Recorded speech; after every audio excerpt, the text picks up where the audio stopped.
People really don't understand what the climate was in Philadelphia in the years before Mumia was arrested.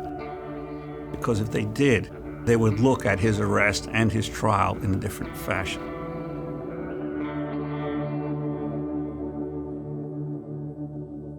In 1982, Philadelphia journalist Mumia Abu Jamal was convicted of first-degree murder in the killing of police officer Daniel Faulkner. On the July 4th weekend, he was sentenced to death. In 2001, federal court judge William Yon overturned Abu Jamal's death sentence as illegally imposed and unconstitutional. Yet Abu Jamal remained on death row for more than 10 years while the Philadelphia district attorney continued to pursue his execution. In 2011, the DA's office conceded defeat, and after 30 years on death row, Abu Jamal was transferred from solitary confinement and joined the general prison population, where he continues his appeals. Mumia Abu Jamal has said numerous times, "My only crime that night is that I survived." In fact, the effort to legally execute Abu Jamal has only recently ended, but the first attempt to kill him may have been made on that fateful night of December 9, 1981. Abu Jamal was also critically wounded, shot through the chest, and found near the prone body of Daniel Faulkner. And the evidence that convicted him for the murder, well, it doesn't exist. It's been well established over the years that Abu Jamal's trial was patently unjust. For instance, the Philadelphia DA trained prosecutors to exclude blacks from juries. In Abu Jamal's case, 11 out of the 15 preemptory strikes were made to bar blacks from his jury. What this short film will document is how countless due process violations began just moments after the shooting of Daniel Faulkner and Mumia Abu Jamal, when members of the Philadelphia Police Department began to manufacture Abu Jamal's guilt and, perhaps more importantly, conceal his innocence. In the culture wars that have punted Mumia the effigy back and forth across ideological fields of politics, race, and class, the attempt has been made to diminish the relevance of Abu Jamal as a journalist in 1981. But this man, who was elected president of the Philadelphia chapter of the National Association of Black Journalists, was already well known throughout the city as a fiercely independent up-and-coming journalist. In fact, by the age of 15, the FBI was tracking the young writer for the Black Panther Party through their draconian and illegal program known as COINTELPRO. Not for violent behavior, but because of his, quote, inclination to appear and speak at public gatherings. Also, in 1981, he was well known to the Philadelphia Police Department as an outspoken journalist who reported on police corruption and brutality, in particular with regard to the Philly PD's hostile relationship with the controversial MOVE organization, culminating in a year-long police siege of the MOVE House that ended in 1978 with the shooting death of police officer James Ramp. 9 members of MOVE were charged with the murder, and during his coverage of the trial, Abu Jamal strongly criticized the actions of the police and the prosecution, including the implication that the officer was most likely killed by police crossfire. The MOVE trial concluded just a year and a half before Abu Jamal and Faulkner were found shot on that fateful night. And it was only 4 months from the federal trial of MOVE leader John Africa, whose acquittal on gun charges left the police and DA's office infuriated. When they saw who they had, that was number one. I mean, wow, look what we done ran into. We got a Panther, and we're gonna kill this Panther. We're gonna kill this nigga here, right here. In the early morning hours of December 9, 1981, police officer Daniel Faulkner pulls over a rundown blue Volkswagen Beetle in the bustling red light district of Philadelphia. At 3:51 a.m., Faulkner reports over his radio that he has stopped the car at 13th and Locust Street. At the same time, Mumia Abu Jamal is parked in his cab just around the corner. He fills out his log anticipating a new fare just as the clubs are closing. He's moonlighting as a cab driver after his uncompromising approach to reporting began to cost him work as a journalist. He had recently started carrying a registered .38 Charter Arms revolver during his late-night cab runs after having recently been robbed at gunpoint. From the DA's office to Abu Jamal's most ardent defenders, all agree that Abu Jamal's brother Billy Cook, who ran a street vendor stall nearby, exited his Volkswagen and had an exchange with Faulkner. But what happened next has been the subject of heated debate ever since. What is certain is that the version put forth by the prosecution in conjunction with the Philadelphia Police Department at Abu Jamal's 1982 trial is a complete fabrication, and a willful fabrication at that. After being denied his constitutional right to defend himself at his original trial, and after heeding legal advice not to testify at his appeals hearing in 1995, Abu Jamal released a declaration in 2001 in which he details the events of that night. I did not shoot police officer Daniel Faulkner. I had nothing to do with the killing of Officer Faulkner. I am innocent. I was filling out my log when I heard some shouting. I glanced in my rearview mirror and saw a flashing dome light of a police cruiser. This wasn't unusual. I continued to fill out my trip sheet when I heard what sounded like gunshots. I looked again into my rearview mirror and saw people running up and down Locust. I recognized my brother standing in the street, staggering and dizzy. I immediately exited the cab and ran to his screen. As I came across the street, I saw a uniformed cop turn toward me, gun in hand. Saw a flash and went down to my knees. Now, the prosecution claimed that Abu Jamal's brother, Billy Cook, was alone in the Volkswagen. Officers James Forbes and Robert Shoemaker testified at the 82 trial that they were the first officers to arrive on the scene and that they immediately found Abu Jamal's gun as well as Faulkner's gun. Inspector Alfonso Giordano would arrive 3 minutes later and take control of the scene as the ranking officer. At pre-trial hearings, Giordano testified that Abu Jamal confessed to the murder when Giordano asked him where his gun was, and Abu Jamal replied, "I dropped it beside the car after I shot him." Cab driver Robert Chobert testified he was parked just behind Faulkner's squad car, witnessed the shooting, and identified Abu Jamal as the shooter. Prostitute Cynthia White also testified that she saw the shooting. Her testimony matched that of Robert Chobert's. All of these claims, most of which form the foundation of the prosecution's case, were manufactured. Let's first look at the claim that Billy Cook was alone in the Volkswagen. After Faulkner radioed that he stopped a car, he followed with, quote, "On second thought, send me a wagon." This request for backup clearly indicates that there was more than one person in the car. Then in 1995, Captain Edward D'Amato admitted that a driver's license permit for a man named Arnold Howard, a business partner of Cook's, was found on Faulkner. Again, strong evidence that there was more than one person in Billy Cook's Volkswagen. In 1982, the police and prosecution illegally kept this evidence from Abu Jamal and his defense attorney. Why were they suppressing this evidence of other potential suspects in the shooting of Daniel Faulkner? Now, what about the immediate recovery of the weapons? Radio transmissions from the scene to Central Command over the next 15 minutes contradict the testimony of Officers Forbes and Shoemaker. No officer reports immediately finding any weapons. In fact, nearly 5 minutes later, officers on the scene report that Faulkner's gun is missing.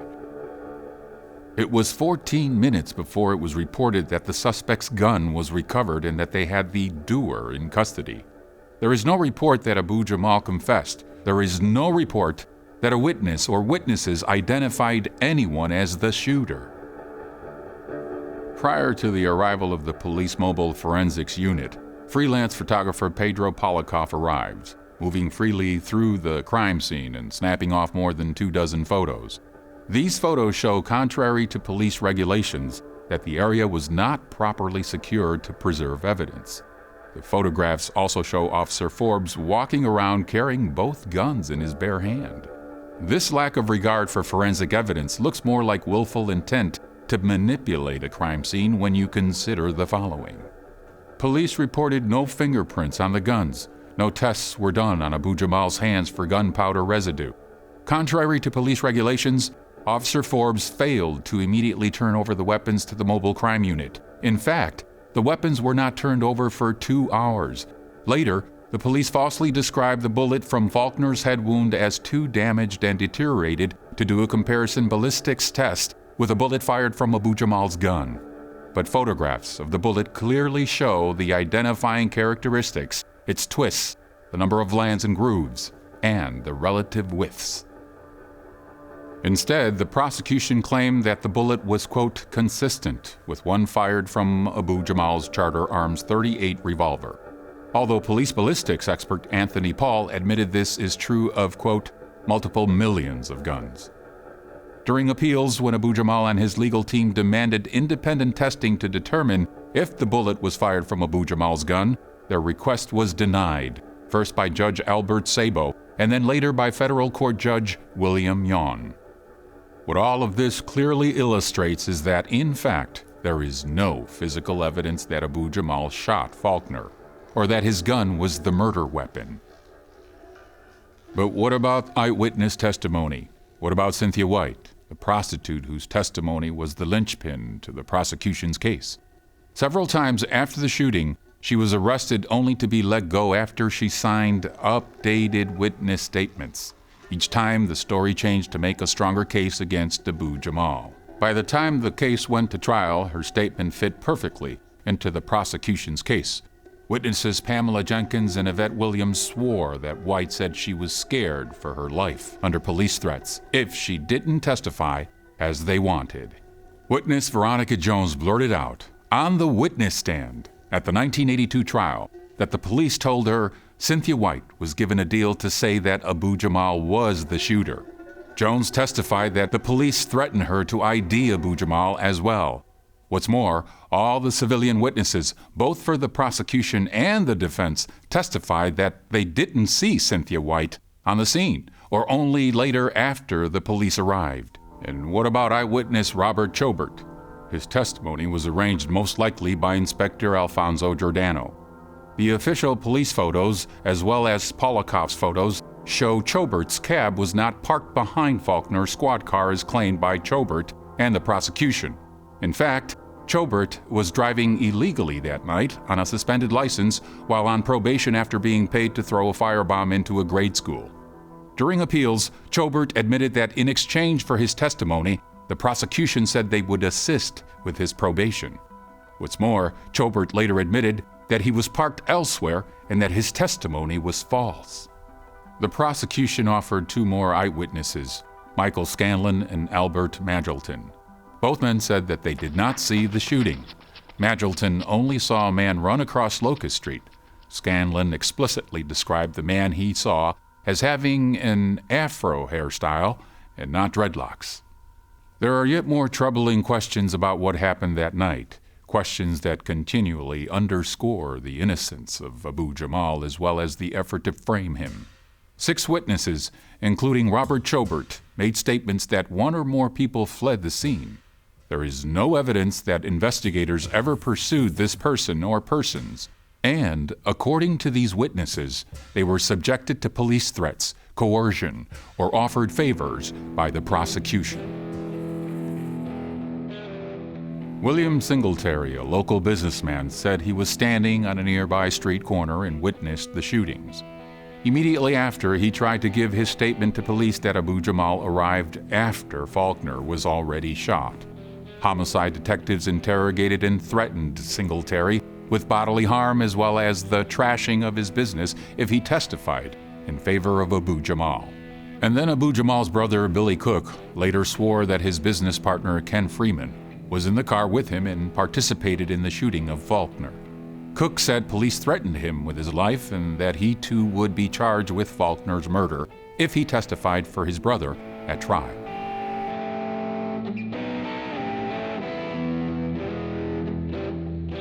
Also factor in that 8 people, including 2 officers and 2 prosecution witnesses, identified the shooter or persons near Faulkner as wearing a green army jacket.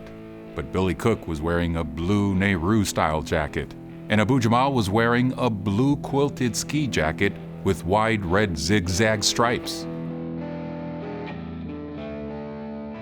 In 1999, a career criminal and self-described hitman Arnold Beverly confessed he shot Faulkner in the head and that Abu Jamal arrived after Faulkner was shot and had nothing to do with the shooting.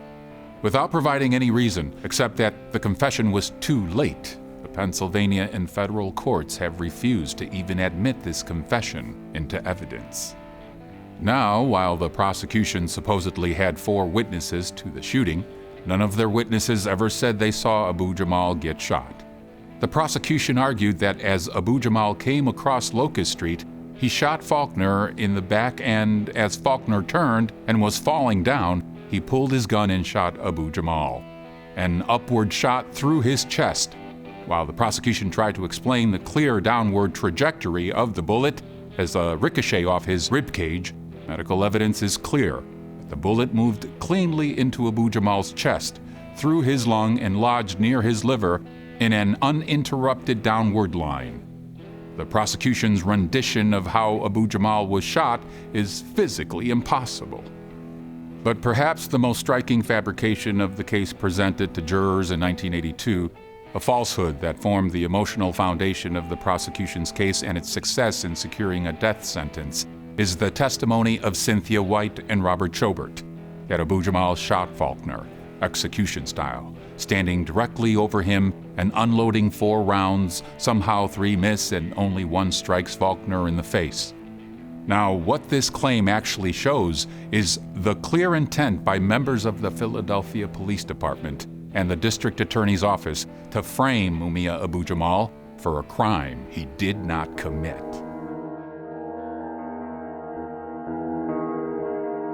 Bullets from a .38 caliber weapon hitting the sidewalk would, without any doubt, leave divots as they tore into the concrete.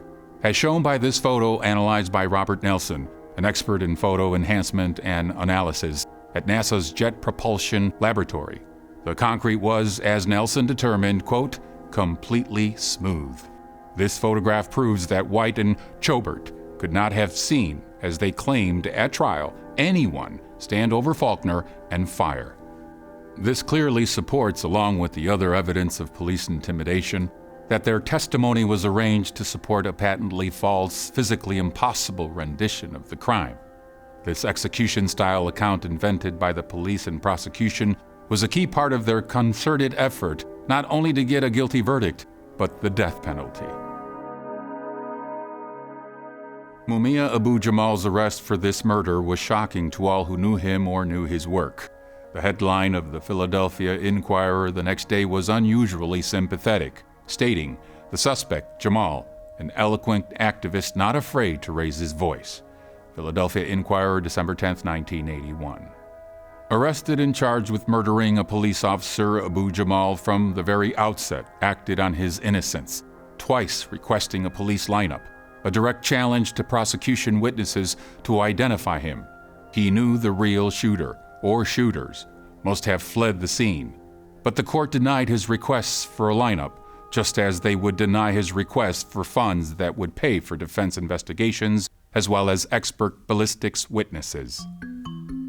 What's been presented here is evidence of a concentrated effort to frame a man who had been the object of hatred among members of the Philadelphia Police Department for more than a decade.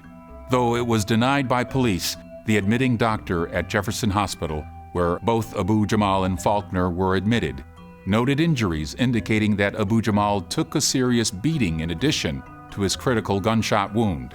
Supported by civilian witness statements, Abu Jamal himself recounts being punched, kicked, and rammed headfirst into a pole by officers arriving on the scene.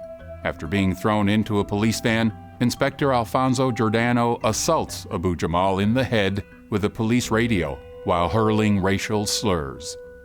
A former commander of the Philadelphia Police Department stakeout cops, Giordano was in charge of the raids on the offices of the Philadelphia chapter of the Black Panther Party in the late 1960s, when Abu Jamal was a prominent member.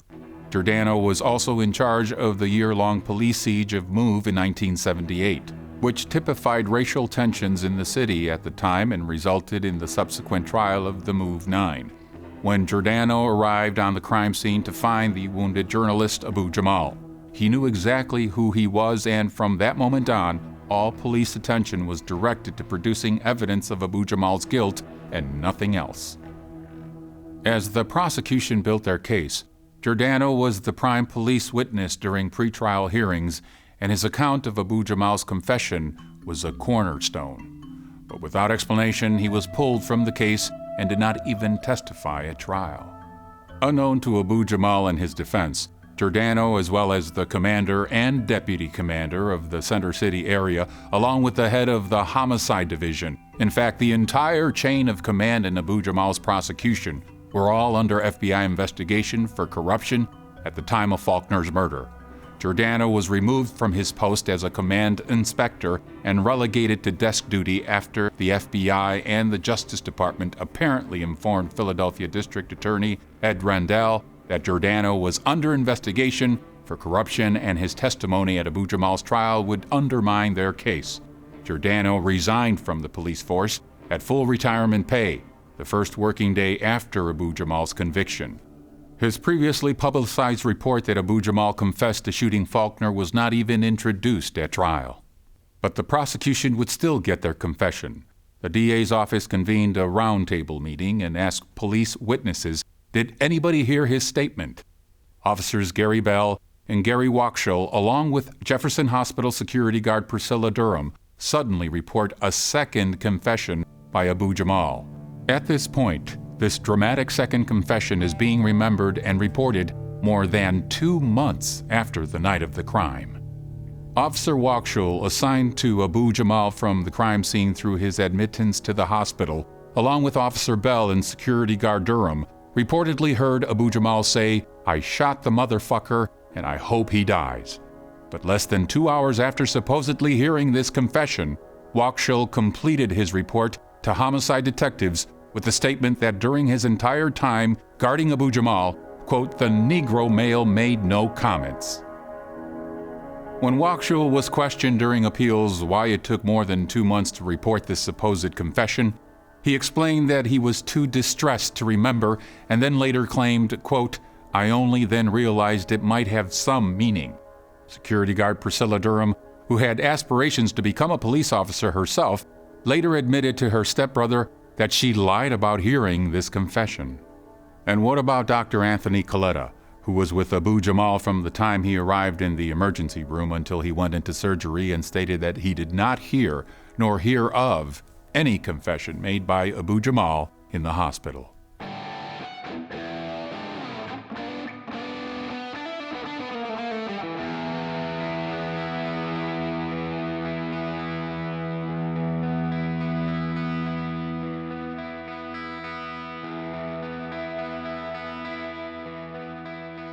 When Abu Jamal attempted to call Wachschel to the stand during the '82 trial to counter the report of his confession, he was told by the prosecution that the officer was on vacation and was denied even a phone call by Judge Sabo to see if the officer could be reached.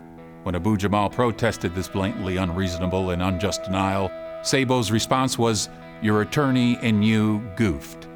A comment of such cruelty is no surprise given the obvious bias and racism of Judge Sabo, who promised to a fellow judge in the presence of court reporter Terry Maurer Carter that, quote, "I'm going to help them fry the nigger." But while Sabo was infamous for his hostile behavior with defendants and was actually nicknamed the prosecutor in robes, it was a corrupt Philadelphia police force, empowered by the DA, that clearly manufactured Abu Jamal's guilt and suppressed evidence of his innocence beginning in those early morning hours of December 9th, 1981.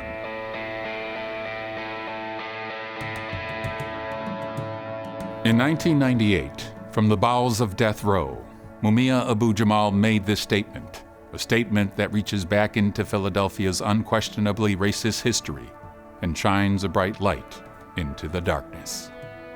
Even after their legal legerdemain, I remain innocent. A court cannot make an innocent man guilty.